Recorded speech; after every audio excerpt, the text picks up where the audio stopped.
Hello and welcome to Michael Pepper Tech Talk. Today I'm going to be talking about the Pixel 3 XL. I've been using it for just over a week. Got it on January 3rd, and I've been using it every day and just wanted to give you a little insight into the first week or so using it and the things I found that I really like and the things that I found that I don't like. So let's get into it.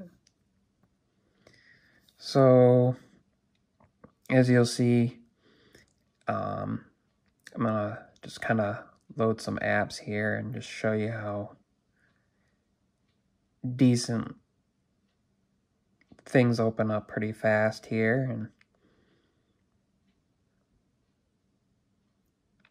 so as you can see, I mean, everything opens reasonably fast. Obviously, these are internet-based, so that will depend on your internet speeds, but and none of these were open in the background before. And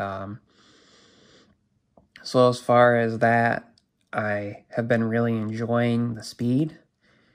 Get into some multitasking here so you can see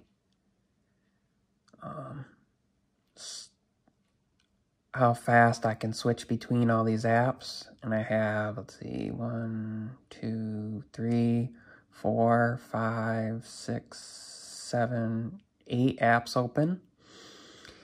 And I really like the new gestures, so like if I go into something and I want to go back, just swipe.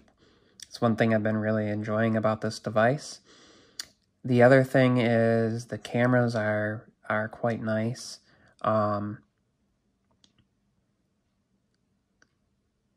Taken quite a few photos here. Lovely one of my wife and my son. My son was helping my dad holding the towel for him to wash his hair, and just the depth of field is beautiful. I would say the one downside I've noticed is in some instances the images almost look artificial, but you can see here how beautiful that is. And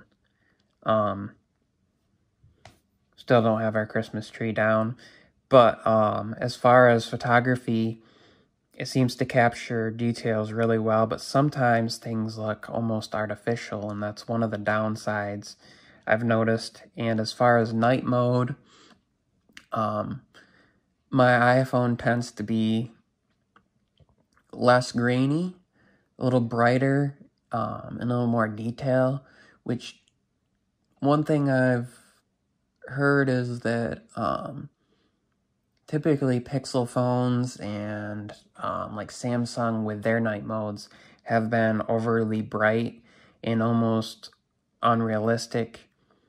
But what I've noticed is that actually this Pixel 3a XL tends to be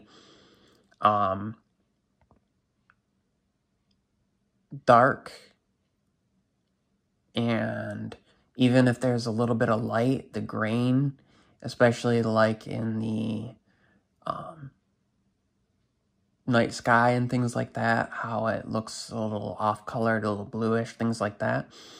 But if you have good light, and for the most part, you can get a usable image at night, but I wouldn't say it's the best. I would say it's up there. It's a little bit better than other phones I've used, but I would say that my iPhone is number 1, and then the Note and the Note 10 Plus, and then this Pixel would be in there right behind it. As far as audio quality for videos and things like that, I'll go and play one of my videos so you can kind of hear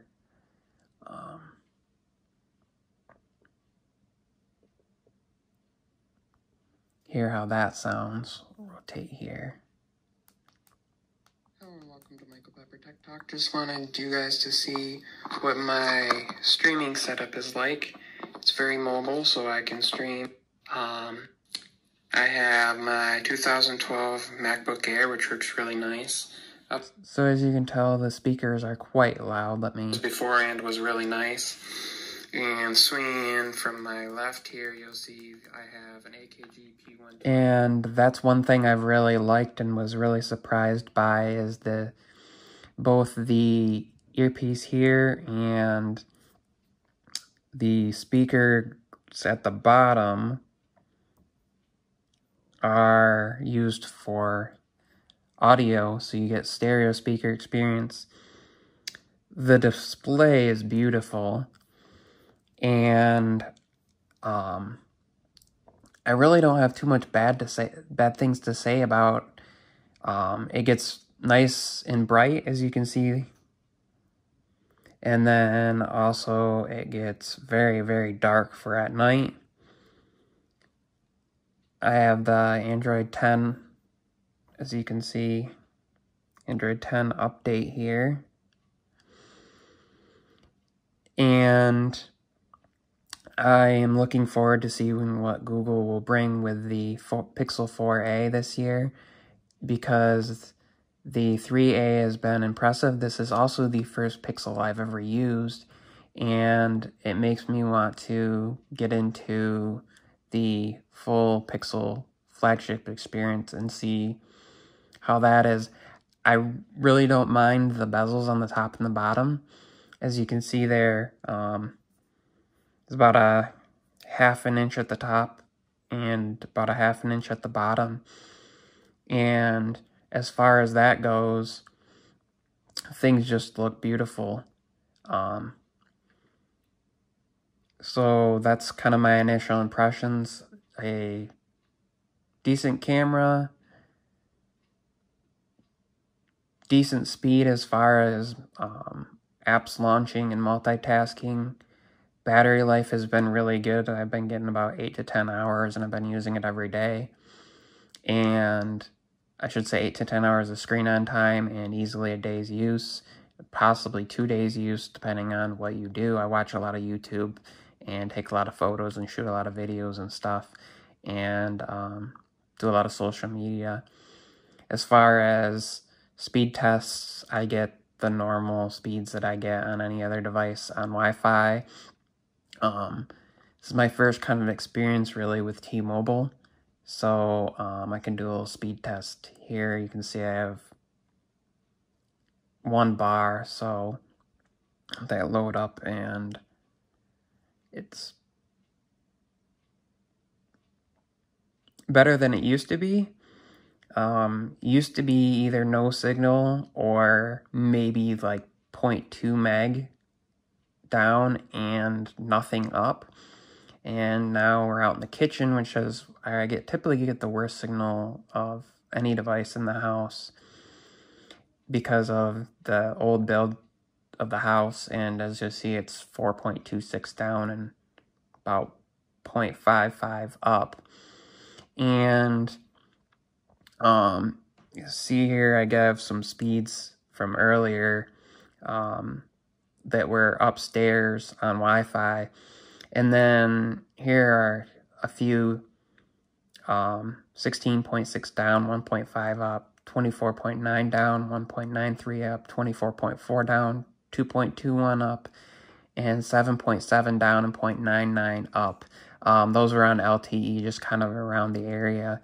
The faster ones there, the basically 25, and the around 2 up were over at my grandma's, only a couple blocks away.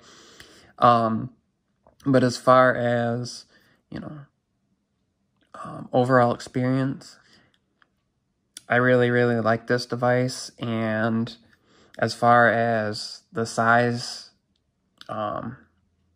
comfort of use and things like that, I like that it has the rear fingerprint scanner because you can swipe down to bring down notifications, so I don't have to reach up to the top like I might have to do on some other devices. And it's been a really, really positive experience.